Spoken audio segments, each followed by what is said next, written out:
Bismillahirrahmanirrahim. Assalamualaikum warahmatullahi wabarakatuh. Waalaikumsalam warahmatullahi wabarakatuh. Hari ini kita berjumpa dengan kelompok 6 ingin mendiskusikan tentang pendidikan yang terbelenggu di Indonesia saat ini. Ya, saat ini sudah bersama dengan Mas siapa? Ini Mas Nando. sama Mas. Saya Mas Surya.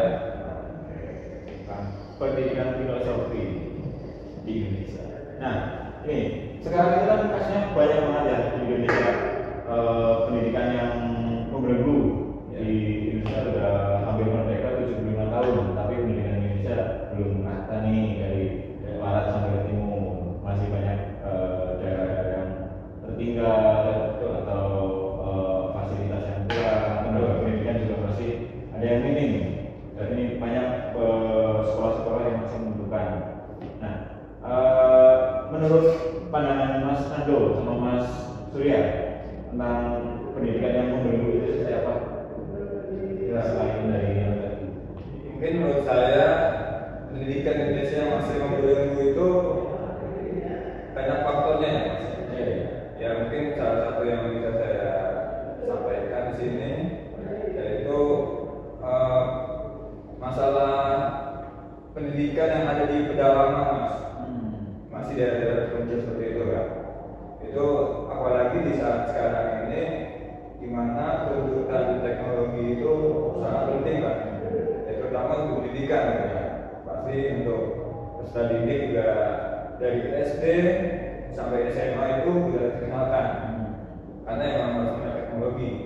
Tapi dengan tindakan yang ada saat ini untuk daerah terpencil seperti di daerah 3T itu masih banyak Mas yang susah sinyal bagi internet gitu kan.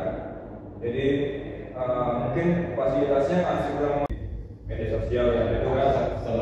Dulu guru pun kalau ingin menuju sekolah itu harus berbagi sungai. Iya. Itu salah satu membuat saya miris lah. Ya kan, apalagi ini tujuannya kan mulia gitu ya, untuk mencerdaskan bangsa gitu. Jadi ya dari fasilitasnya itu benar-benar harus diperhatikan sih. Kalau ini menurut pandangan Mas Nando dan Mas Surya, model seperti apa kawan pendidikan yang kita harus terlepas nih dari pendidikan yang membelenggu, faktor-faktor tersebut kayak apa sih yang harus kita lakukan? Misal kita sebagai calon guru nih supaya meningkatkan pendidikan dan juga fasilitas pendidikan.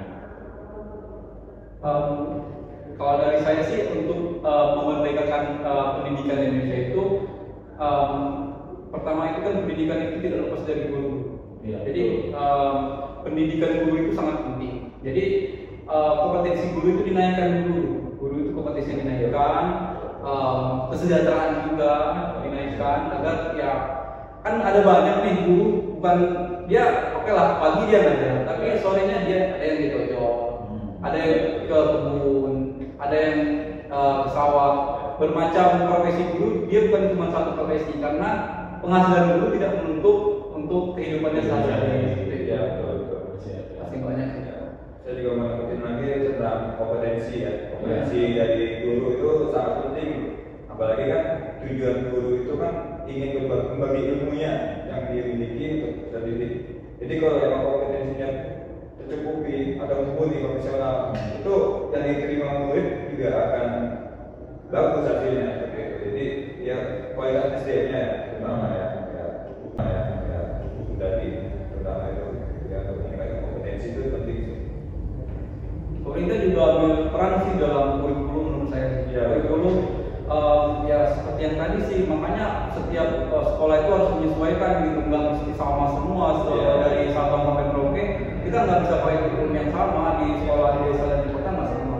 Itu sebenarnya kondisi lingkungan sekolah masing-masing. Benar. Soalnya kan kita juga ada pelajaran mata kuliah diferensiasi pendidikan ya, kita harus menyesuaikan ini juga.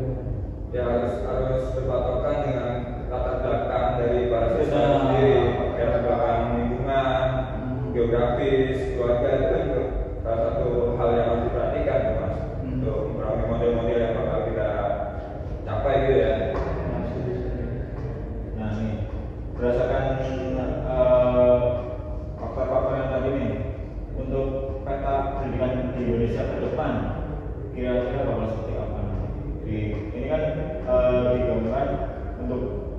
Indonesia emas nih. Benar. Itu kan kayak masih terdahulu, tapi nanti bagaimana di masa Indonesia akan datang. Kira-kira itu kan nanti bakal guru harus seperti apa atau bagaimana pandangan saya? Kalau menurut pandangan saya ya untuk di masa depan ya saya sih sebagai warga negara yang baik ingin selalu punya rasa optimis lah. Optimis untuk ya semoga kedepannya para generasi muda yang baru itu bisa lebih baik lah dari masa-masa yang sebelumnya. Ya kan apalagi kedepannya juga pasti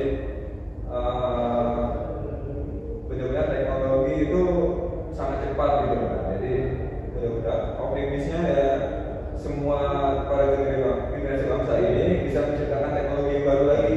Jadi tidak hanya untuk memanfaatkan teknologi yang ada dari luar, tapi bisa menciptakan yang memadai. Menciptakan lagi ya. Ya, betul. Kayak internet dan sebagainya itu kan pasti media-media yang harusnya ada gitu. Tapi untuk daerah tersebut masih belum terfasilitasi. Mungkin ya karena keterbatasan dari kemampuan daerah juga itu yang harus menaruh. Kemudian juga coba Mas Andul bisa bagaimana lagi? Setuju sih sama pendapat Mas Surya ya gitu ya. Masalah fasilitas sekolah itu sangat menunjang siswa untuk mendapatkan informasi yang lebih.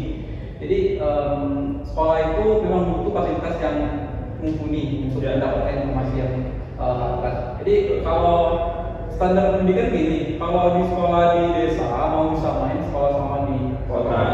Jadi ya kan anak desa kan nggak paham apa itu misalnya kayak warnet, itu kan susah kan aksesnya. Kayak mereka aja sinyal aja nggak punya.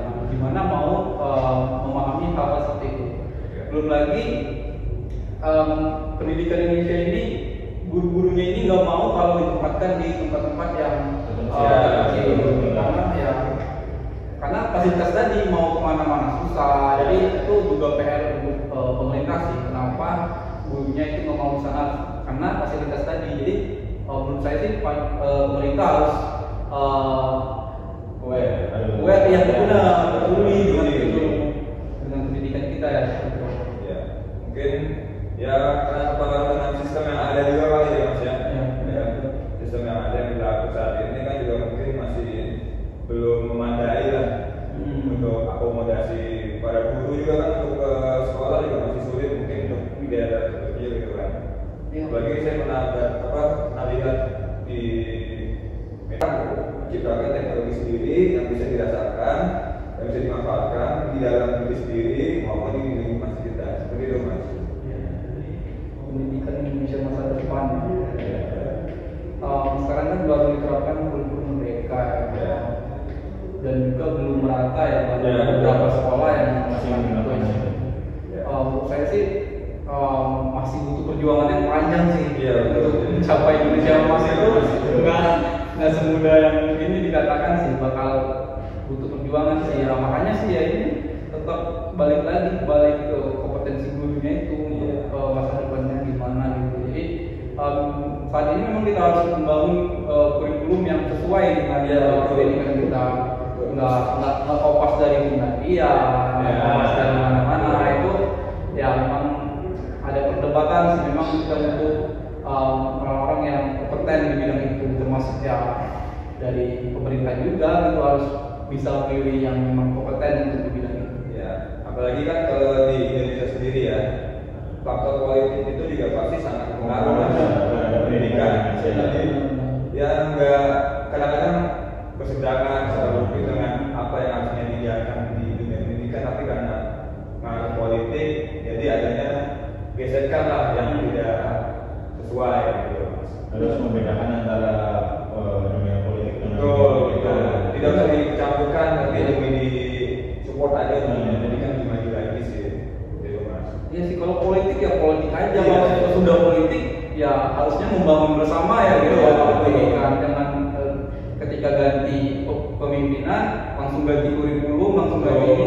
Waduh, itu kan kalau kita ganti-ganti terus belum menyesuaikan gitu, jadi nggak bakal berkembang gitu itu. Nggak akan kita cepat rasakan juga. Ya, karena kurikulum itu kan fungsinya untuk jangka panjang ya. Benar, jangka panjang. Gitu. Kalau untuk jangka pendek ya nggak bisa kalau masa pendidikan.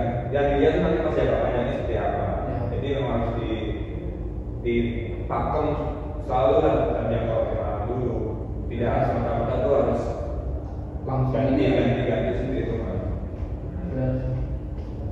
Paling itu kita udah lumayan lama ini. Ya.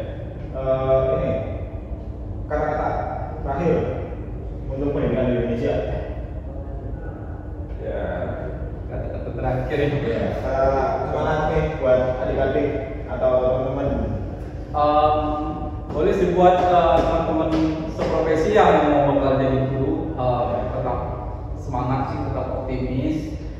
Intinya sih kita kerjakan, kita lakukan apapun itu yang terbaik, sehingga kalau kita sudah mengerjakan segala sesuatu dengan optimal, dengan pilihan terbaik, apapun hasilnya, insya Allah pasti mengikuti. Kalau dari saya sendiri ya, pesannya ya tetap semangat, jangan sampai lelah untuk menahan rasa sabar, karena kita tahu ya guru itu pasti dituntut untuk sabarannya lebih tinggi. Luar biasa. Sabarnya itu. Iya benar. Luar sandra. Baik, sekian untuk podcast kali ini. Sampai jumpa di next podcast selanjutnya.